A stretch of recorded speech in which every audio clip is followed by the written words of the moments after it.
Bien. Hoy día quisiera compartir con ustedes una especie de tema o una serie de pasajes bíblicos que están relacionados con un mandamiento dado al pueblo de Israel por Dios, por Jehová. Y este mandamiento es aquel mandamiento que se relaciona con la idolatría. Dice Éxodo 24, no te harás imagen ni ninguna semejanza de lo que esté arriba en el cielo, ni abajo en la tierra, ni en las aguas debajo de la tierra. Dice el mandamiento, no te harás imagen ni ninguna semejanza. Y cuando pensamos en imagen, uno piensa, bueno, en lo que se puede ver, en aquello que tiene apariencia.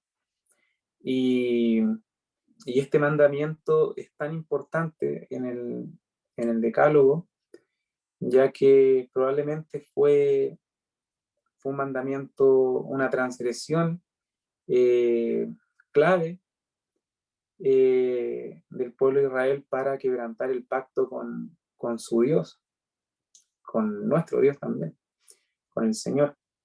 Ellos quebrantaron este pacto, ya que se hicieron ídolos, siguieron a otros ídolos y se hicieron imágenes, se fabricaron imágenes y fueron en pos de otros ídolos.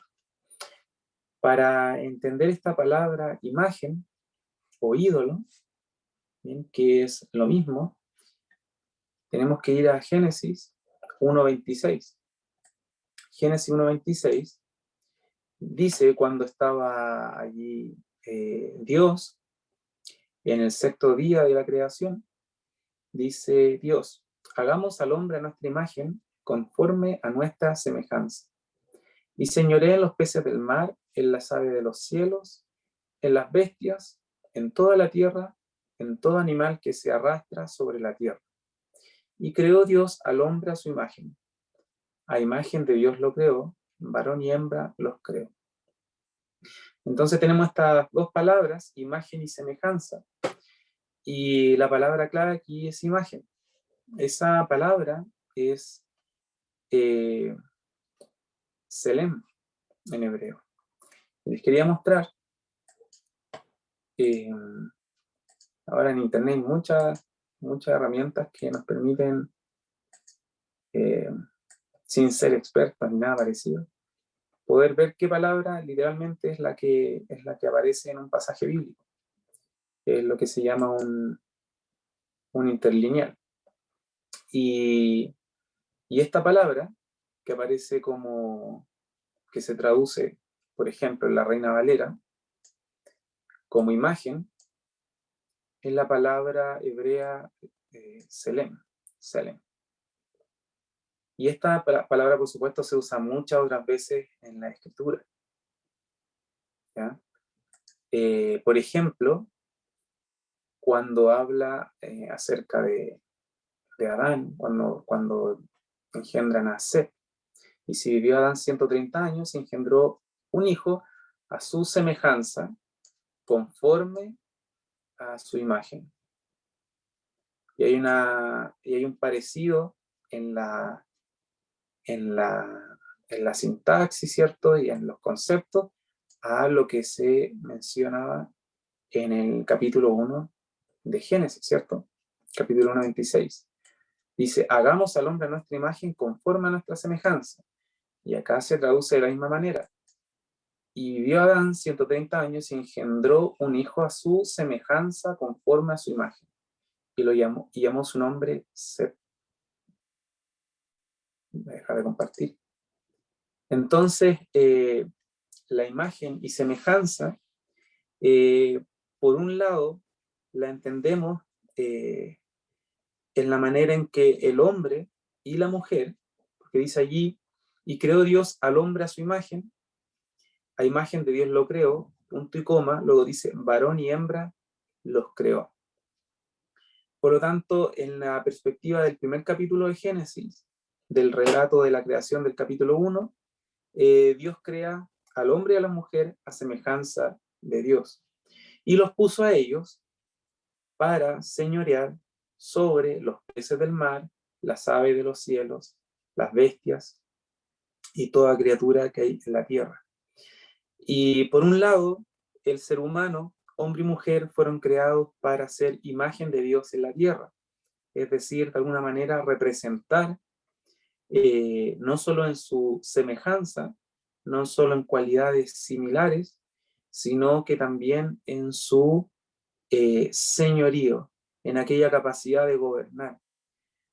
Siendo Dios soberano por sobre todas sus criaturas, criaturas terrestres y angelicales, Dios le confiere al ser humano una capacidad y atribuciones para reinar sobre lo que Dios ha creado.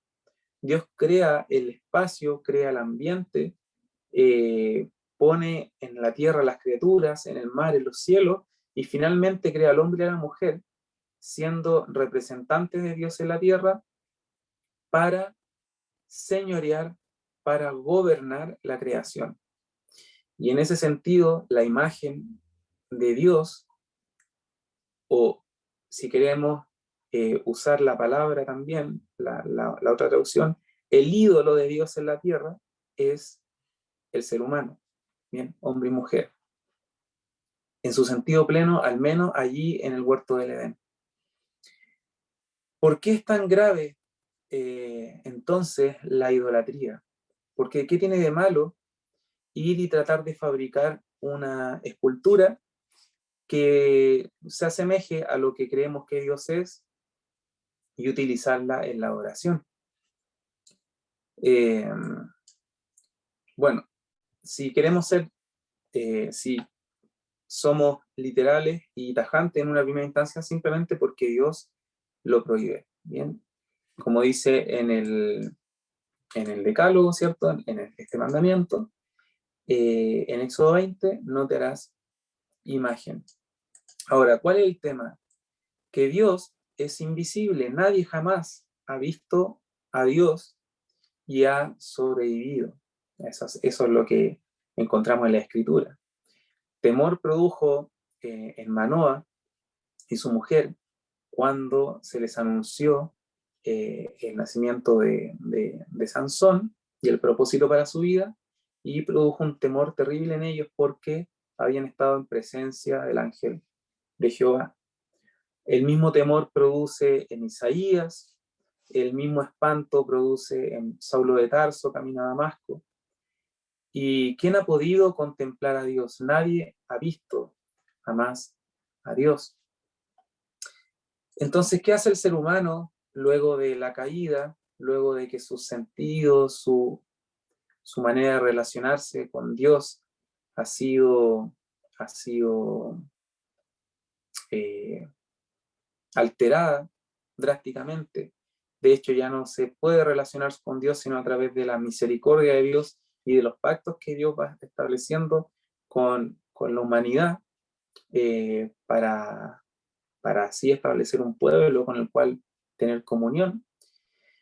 Pero ¿qué es lo que ocurre entonces? El pueblo de Israel, jamás hizo caso pleno a este mandamiento. Jamás obedeció al mandamiento de no tener ídolos. ¿Qué hizo Israel y qué hizo la humanidad anteriormente?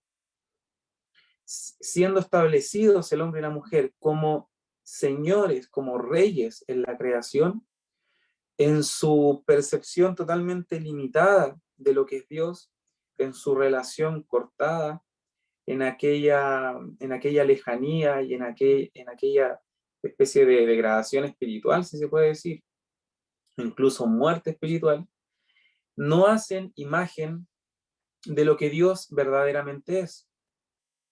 Desobedecen el mandato de no hacer una imagen, porque la imagen de Dios en la tierra es el hombre y la mujer, y no solamente desobedecen aquello, sino que hacen imagen de aquello que Dios estableció como bajo, en cuanto a autoridad, bajo el ser humano.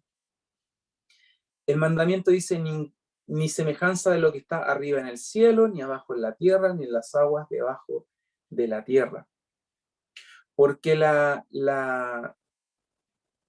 manera de entender la divinidad de parte de las personas es una manera totalmente pagana y totalmente limitada. Incluso Romanos nos dice, Romanos 1:23, cambiaron la gloria del Dios incorruptible en semejanza de imagen de hombre corruptible, de aves, de cuadrúpedos y de reptiles. Porque el entendimiento, el conocimiento de Dios no lo tienen, y como no lo tienen, establecen una adoración pagana, una espiritualidad y una religiosidad totalmente degradada y limitada. Incluso llamando dioses a aquellas cosas que son criaturas y que que deberían estar incluso bajo la subordinación del ser humano, que fue puesto allí como Señor por sobre la creación. Entonces, ahora tenemos que ver en contexto al pueblo de Israel. ¿Cómo es que el pueblo de Israel es transgresor de este mandamiento? En la tierra donde el Señor situó al pueblo de Israel, allí entre los cananeos, cuando el Señor los saca de Egipto, los lleva por el desierto, ellos deambulan, ¿cierto? Por el desierto, y finalmente el Señor les da la victoria sobre la tierra que les dio por heredad, y ellos se relacionan, comienzan a interactuar naturalmente con los distintos cultos que había en esos lugares. Voy a abrir un poco la cortina para que entre más luz.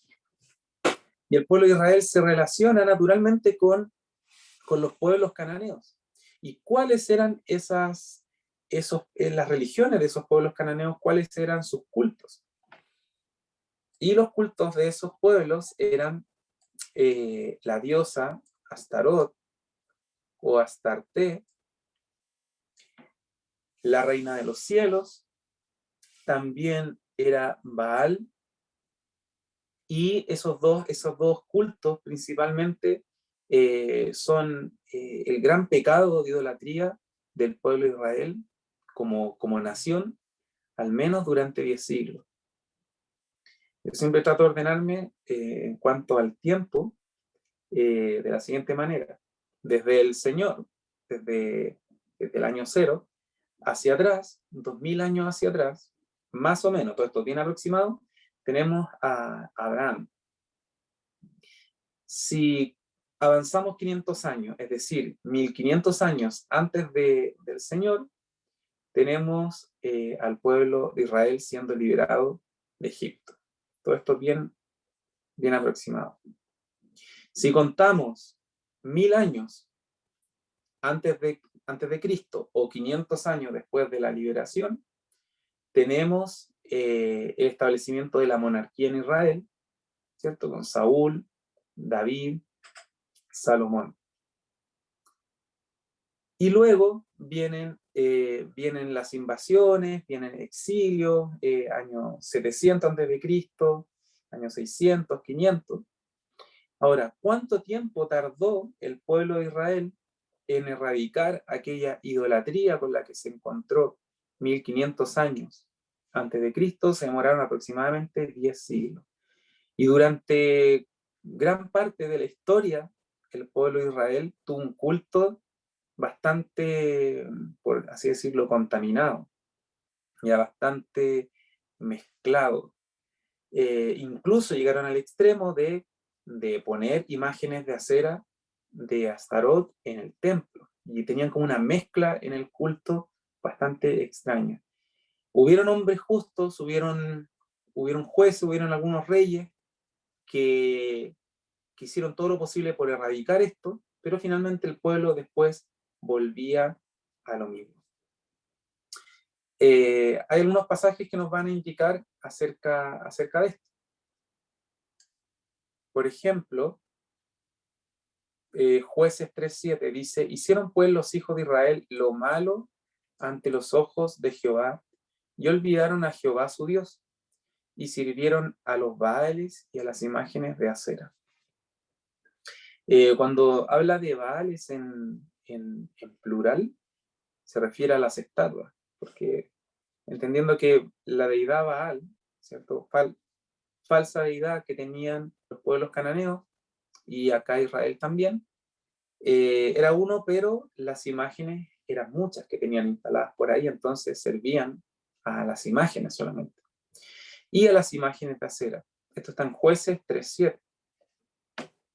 Segunda de Reyes, verso 16, dice: dejaron todos los mandamientos de Jehová su Dios, y se hicieron imágenes fundidas de 2 becerros, y también imágenes de acera. Y adoraron a todo el ejército de los cielos, y sirvieron a Baal.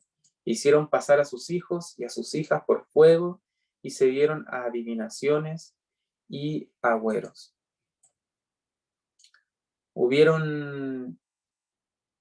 Hubo una presencia importante de idolatría en Israel. Hace poco leía cómo el rey Saúl, hizo muchas cosas malas, pero dentro de las cosas buenas que hizo fue que sacó de los territorios de Israel a todos los hechiceros, a todos los adivinos, aunque posteriormente fue a consultar con la divina de Endor, y por lo mismo ella le tenía temor, porque él había expulsado a los hechiceros. Bueno, Israel, acá en Segunda de Reyes, ya nos encontramos aquí aproximadamente en el siglo X a.C., y estaban totalmente en idolatría. El libro de Salmos, que es de una composición posterior, a pesar de que los salmos son muy antiguos, más antiguos de la redacción final del libro de Salmos, pero tiene un contexto posterior. El libro de los Salmos dice: antes se mezclaron con las naciones, Salmo 106:35, y aprendieron sus obras, sirvieron a sus ídolos, los cuales fueron causa de su ruina. Sacrificaron sus hijos y sus hijas a los demonios, y derramaron la sangre inocente, la sangre de sus hijos y de sus hijas, que ofrecieron en sacrificio a los ídolos de Canaán. Y la tierra fue contaminada con sangre, se contaminaron así con sus obras, y se prostituyeron con sus hechos. El pueblo de Israel tenía un pacto con Dios. Entendámoslo en algo parecido a lo que sería un matrimonio, en el cual Israel tenía que entender, tenía que comprender y creer que Dios es el único Dios, y que el Dios de Israel es Jehová. Y no importaba si los pueblos vecinos, unos kilómetros más allá, estaban haciendo unos cultos extraños a otros dioses, si el pueblo vecino hacia el sur tenía un Dios totalmente extraño, pero aún así le iba bien, y eran fuertes, eso no importaba. Israel tenía que ser fiel a su Dios, fidelidad. Pero Israel se fue tras otros dioses, tras otros ídolos. Salmo 115. Y en los salmos también es importante la relación entre el Señor como Dios único y la adoración y la alabanza que Dios merece, en contraste con los ídolos. Y la Escritura nos muestra pasajes en donde es importante, por ejemplo, desprestigiar a los ídolos. Es importante que en medio de la alabanza, y era importante en ese contexto, que el culto de los otros pueblos perdiera prestigio. Por ejemplo, en Salmo 115, versículo 4, dice: los ídolos de ellos son plata y oro, obra de manos de hombres. Tienen boca, mas no hablan; tienen ojos, mas no ven; orejas tienen, mas no oyen; tienen narices, mas no huelen; manos tienen, mas no palpan; tienen pies, mas no andan; no hablan con su garganta. Semejantes a ellos son todos los que los hacen, y cualquiera que confía en ellos. Tenían cuando se fabricaba un ídolo, hay estudiosos que han investigado mucho acerca de cultos antiguos, fabricaban la estatua, podía ser de madera. De hecho, la estatua de Astaroth, este ídolo femenino al que tanto recurrió el pueblo de Israel, se hacía con troncos y los ponían en lugares altos, cerca de árboles frondosos, y le encendían incienso y hacían una serie de rituales. Estos eran fabricados de troncos, de madera, pero eran madera solamente, por eso que el Salmo dice, les podían hacer ojos, pero eran ídolos ciegos, les podían hacer pies, pero no caminaban. Y lo que hacían los pueblos era que, mediante un ritual, ellos como que creían que imbuían un espíritu dentro de aquella imagen, dentro de aquella escultura. Es decir, que una especie de, que la deidad misma, en su espíritu, que ellos no veían, entraba y habitaba aquella escultura. Entonces ya no era madera solamente, sino que era un ídolo, un dios real para ellos. Pero la escritura del Señor le enseña al pueblo de Israel y le enseña a nosotros que a pesar de todos esos rituales, seguían siendo trozos de madera y que nada podían hacer por ellos. ¿Qué era lo extraño de todo esto? Que el Señor hacía muchas cosas por Israel, que era el Señor, que a pesar de que ellos tenían ídolos, por ejemplo, la misma Astaroth, que era la diosa de los pueblos cananeos de la fertilidad, es decir, que le proporcionaba buenas cosechas a los pueblos, que, que también garantizaba muchos hijos en las familias. Lo terrible era que el pueblo atribuía a una deidad falsa algo que Dios hace.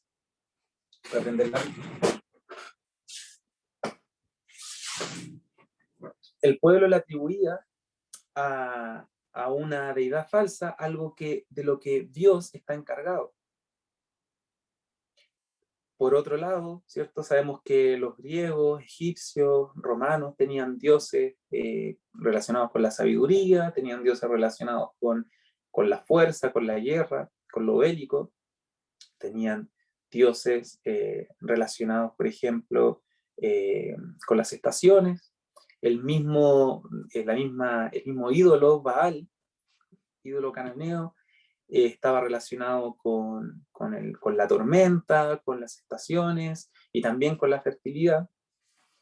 Y lo triste y lo terrible de todo eso era que un pueblo que tenía a Dios, que estaba al tanto de que Dios era el autor de todo eso, le quitaba el crédito, le quitaba todo mérito a su Dios y se lo entregaba a dioses falsos.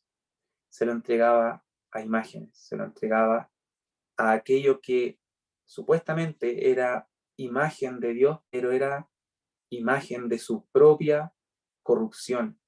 Era una imagen de sus propios límites para entender y para saber realmente quién es Dios. Hay un aspecto de las religiones y de los cultos antiguos paganos y que eran como especie de proyecciones de la propia pecaminosidad del ser humano. Por ejemplo, siendo Astaroth o Acera, la misma diosa de la fertilidad supuestamente, los cultos a Acera eran cultos donde había fornicación, donde esa fornicación se hacía en honor a aquella diosa. Habían cultos en los que incluso, en la misma escritura acabamos de leer, se sacrificaban a los propios hijos. Entonces eso nos enseña que aquellas deidades eran una proyección de la propia pecaminosidad y de la propia corrupción que había en el corazón del ser humano, en el corazón del hombre. porque si lo comparamos, lo contrastamos con la adoración al Señor, con la adoración a Jehová, con la adoración a Dios, es algo totalmente distinto. El Señor jamás va a pedir un sacrificio humano, jamás va a pedir esas aberraciones que hacían en aquellos cultos. Ahora, el ser humano después de la caída pierde esta gloria, esta imagen. Y siendo él, o al menos habiendo sido creado a imagen y semejanza de Dios, él mismo se rinde ante imágenes de cosas hechas, de criaturas, de reptiles, y proyecta en ellos su propia pecaminosidad, su propia carne, su propio pecado. Y más que rendir culto a una especie de deidad, es como que rendiera culto a su propio pecado. Y al tiempo que pierde aquella imagen, eh, aquella semejanza con Dios, pierde la gloria. Y la pérdida de la gloria es algo importante. Tanto es así que cuando el ser humano, cuando Adán y Eva prueban del fruto, se dan cuenta que estaban desnudos. Y sienten temor y sienten vergüenza. Y se esconden. Eso es algo interesante. ¿De qué estaban vestidos antes de caer? ¿De qué estaban cubiertos? Nosotros tenemos referencia en el Nuevo Testamento acerca de cómo el Señor Jesucristo a los que son creyentes nos reviste de justicia, nos da nuevas vestiduras. Cómo vemos en Apocalipsis a la iglesia vestida, ataviada, de blanco, ¿cierto? Porque el Señor Jesucristo la ha preparado así. No son nuestras obras las que nos revisten, sino que es la misma justicia de nuestro Redentor, de aquel que murió por nosotros. Su justicia nos puede revestir. Y hay un pasaje en 2 de Corintios, capítulo 4, versículo 4, dice, hablando ya del tiempo actual, en los cuales el Dios de este siglo, sabemos que es Satanás, cegó el entendimiento de los incrédulos para que no les resplandezca la luz del Evangelio de la gloria de Cristo, la cual es la imagen, el cual, perdón, es la imagen de Dios. Entonces tenemos al Señor Jesucristo ahora. Él se manifestó, Él vino a este mundo, Dios mismo hecho carne, aquel Mesías prometido, aquel Redentor que necesitábamos, aquel Redentor, el único que puede dar salvación. Él viene al mundo y Él es testimonio de la luz, Él es la luz, Él trae la verdad al mundo. Y Él mismo nos dice la palabra en Hebreos 1, que Él es la imagen misma de la sustancia de Dios. Todo lo que Dios es lo podemos percibir, lo podemos apreciar en Cristo. Fuera de Cristo no hay imagen de Dios. Cristo, dice la palabra, es la imagen misma de su sustancia, no es una semejanza, no es una copia. Los seres humanos fuimos creados a imagen y semejanza de Dios, pero solamente semejanza. Somos parecidos. Podemos ser una fotografía muy similar a lo que es Dios. O pudimos en el huerto. Después esa fotografía se comenzó a manchar, ¿cierto? Se empezó a deteriorar. Pero el Señor Jesucristo dice la palabra que es la imagen misma de la sustancia divina. No tiene sentido hacerle una estatua, una imagen a Dios, porque Jesucristo mismo es la imagen de Dios, la imagen misma de su sustancia. Y esa imagen es gloriosa. Esa imagen es terrible si nos encontramos en su presencia sin estar cubiertos por su gracia y por su perdón. ¿Y qué ocurre con aquella imagen de Cristo que es gloriosa? Dice acá que en 2 Corintios 4, que el Dios de este siglo ciega el entendimiento, vuelve ciegos a los incrédulos. ¿Para qué?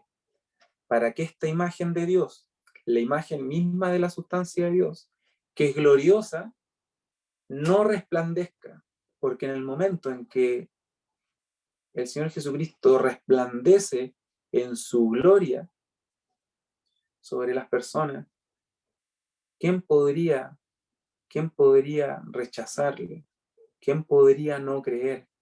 ¿Quién podría quedar indiferente ante tal revelación? Esa imagen es gloriosa. Colosenses 1:15 nos dice que el Señor Jesucristo es la imagen del Dios invisible.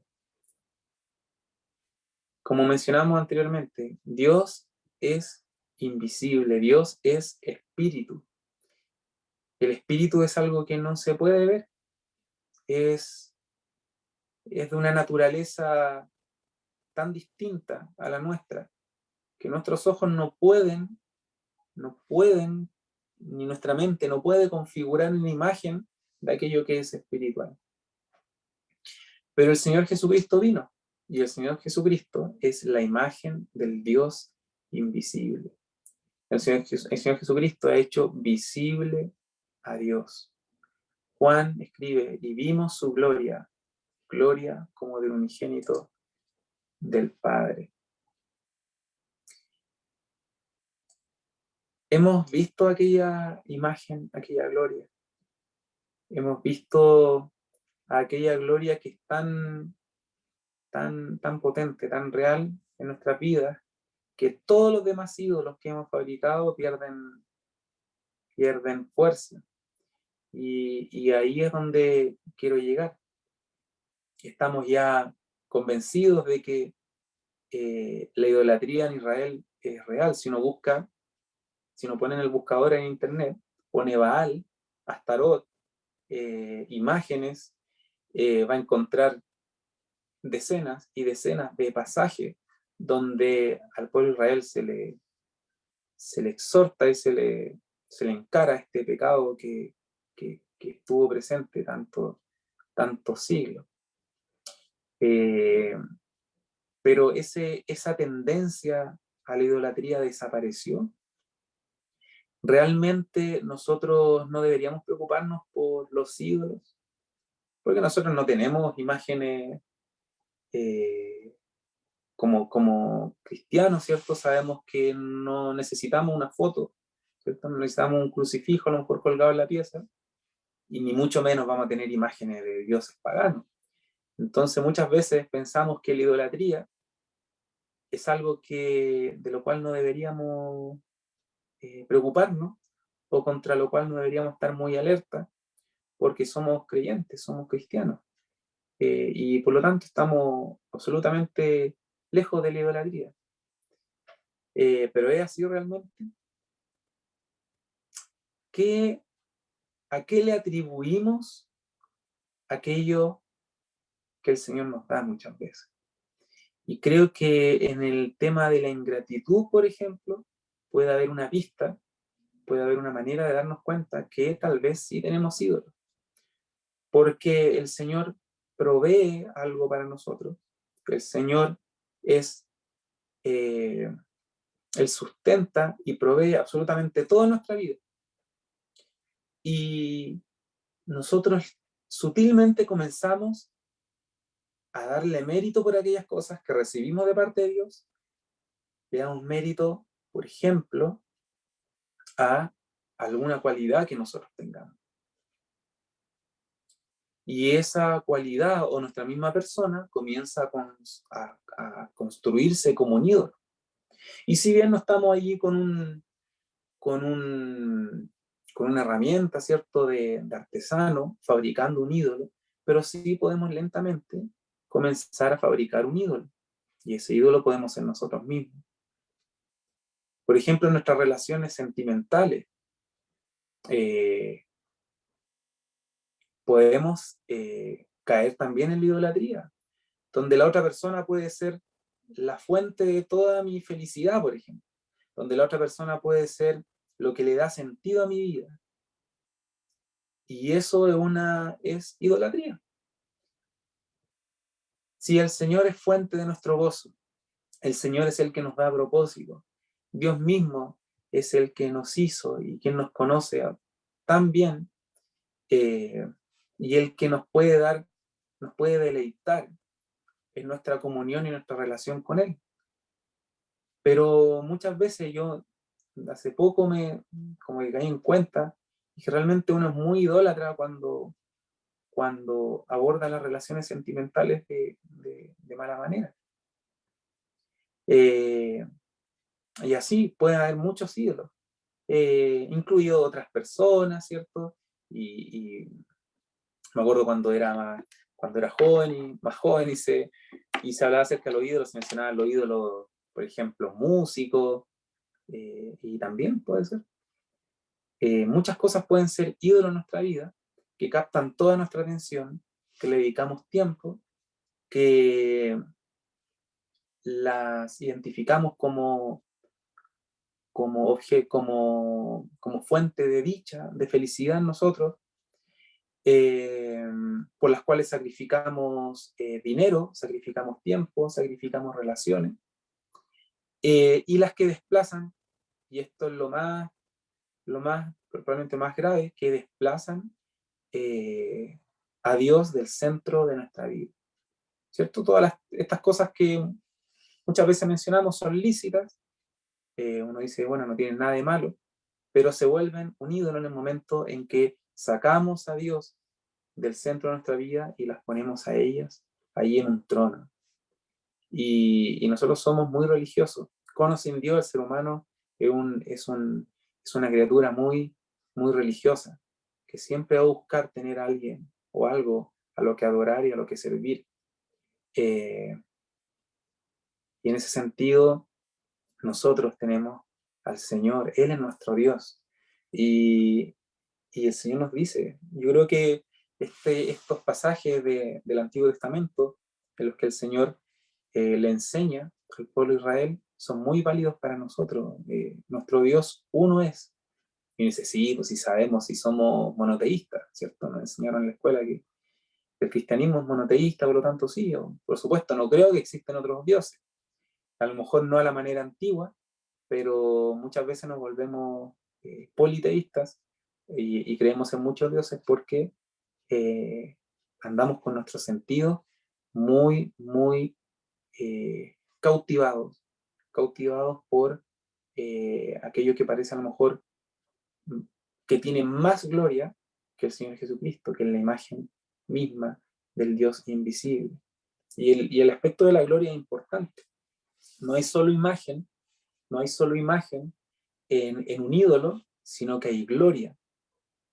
Está la imagen, ¿cierto?, que fabricamos, está el aspecto que tiene, su apariencia, y la gloria es aquello que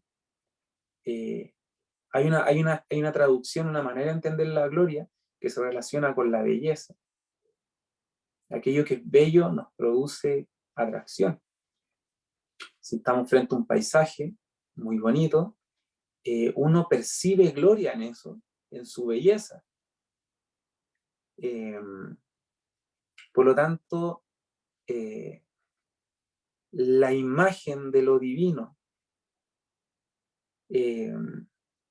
tiene ese efecto, la gloria, la gloria. Y nosotros ya sabemos por la Escritura, sabemos por Colosenses, ¿cierto? 1:15, que el Señor Jesucristo es la imagen del Dios invisible. Y sabemos por 2 Corintios 4:4 que Jesucristo es la imagen de Dios y que el Señor Jesucristo es glorioso y que su evangelio resplandece en su persona. su mensaje resplandece en el mismo y que puede alumbrar a las personas y puede hacerles caer rendidas a sus pies.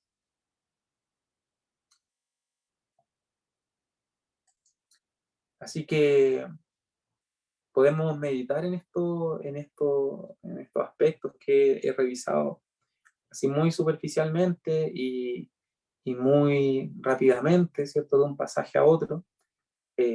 Por supuesto que yo sé que cada uno ha leído en la Biblia y ha encontrado aquellos pasajes que hablan acerca de la idolatría.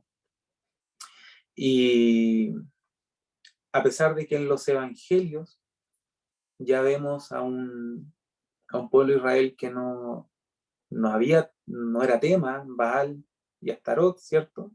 En Judea, en Galilea tenían algunos ídolos, por ahí estaban más relacionados con el mundo greco-latino, ¿cierto? Pero en la iglesia primitiva, y encontramos menciones en las epístolas eh, acerca de los sacrificados a los ídolos, y ahí habían algunos temas. Pero más allá de esas expresiones como más culturales o más explícitas de lo que es un ídolo, ¿cierto? Pagano, porque nosotros vivimos en una cultura que si bien está descristianizándose, que está apartándose de valores bíblicos que fueron como su núcleo, ¿cierto? Por el imperialismo español, ¿cierto? La Iglesia Católica, o también por la Iglesia Protestante en Inglaterra, que colonizó también muchos países. Entonces el cristianismo fue durante varios siglos parte de nuestro ADN como cultura occidental, y ahora ya está desvaneciéndose, por así decirlo. Está como volviendo la sociedad a un contexto medio pagano, y probablemente nos encontremos de aquí a unas décadas con, con, con una mayor diversidad de religiones, de cultos en nuestro medio. Eh, Podemos dejar hasta acá este estudio y quedarnos con la enseñanza acerca del Señor Jesucristo como Él siendo la imagen de Dios. Recordemos que en el Antiguo Testamento la palabra imagen, selem, también se ocupa para ídolo, ¿cierto? Que fuimos creados para nosotros ser la imagen de Dios en este mundo y señorear en la creación que Dios hizo. Pero pecamos, caímos y ya no pudimos reflejar esa imagen, ni menos gobernar como lo haría Dios.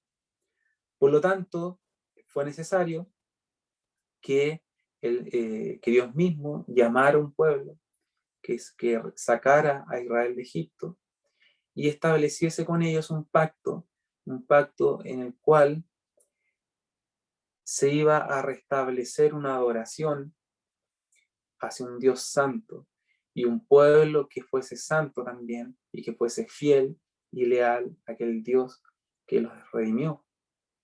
Pero el pueblo se fue tras los ídolos, se fue tras deidades que se representaban como becerros, que se representaban como figuras femeninas talladas en árboles, y no cumplió el tratado, no cumplió el pacto del pueblo de Israel. Y el ser humano falló. Solamente Cristo, al venir a este mundo, como la imagen misma de Dios, el primogénito de toda creación, la imagen misma de la sustancia de Dios, se pudo restablecer aquello que Dios había intencionado allí en el huerto del Edén. El Señor Jesucristo puede ser, como Él es santo, como Él es sin mancha, justo, obediente delante de Dios, Él sí que puede ser un Señor. Él puede gobernar, Él puede reinar por sobre la creación y por sobre no solamente el cielo, la tierra, sino que también el cielo se le ha dado potestad en el cielo y en la tierra para reinar.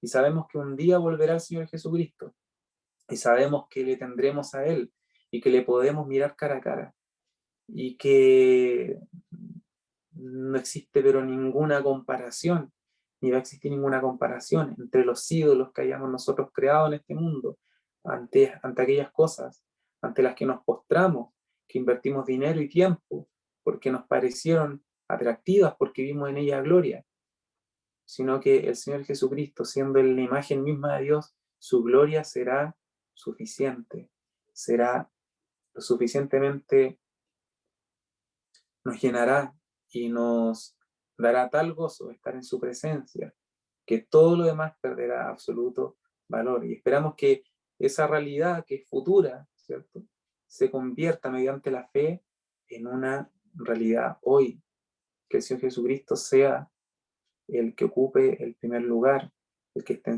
en el centro de nuestra vida, al que le dediquemos adoración, y no solo adoración, sino que también le dediquemos devoción, que le dediquemos tiempo.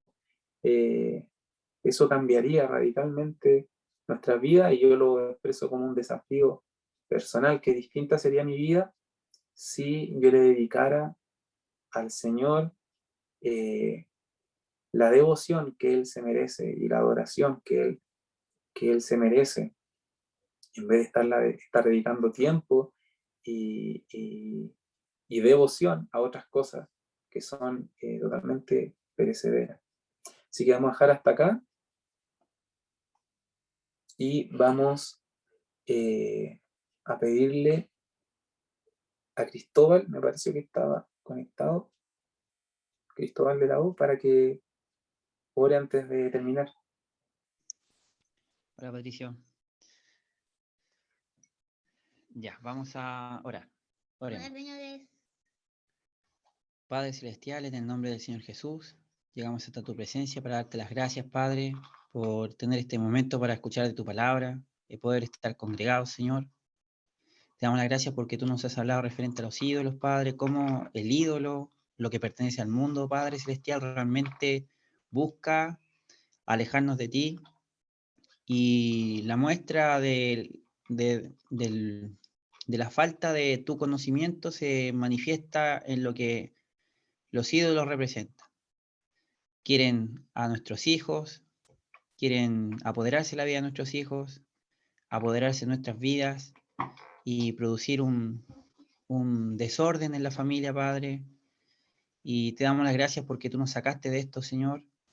Y confesamos también, Padre, que muchas veces tenemos problemas con nuestra vieja manera de vivir, pero confiamos que tu Santo Espíritu, Padre, no nos deja y que Él nos da siempre enseñanza para poder salir adelante. Padre, te damos las gracias por todo. Rogamos que tú nos bendigas, Padre. Necesitamos tu bendición, tu ayuda, en el nombre precioso del Señor Jesús, nuestro Salvador. Amén.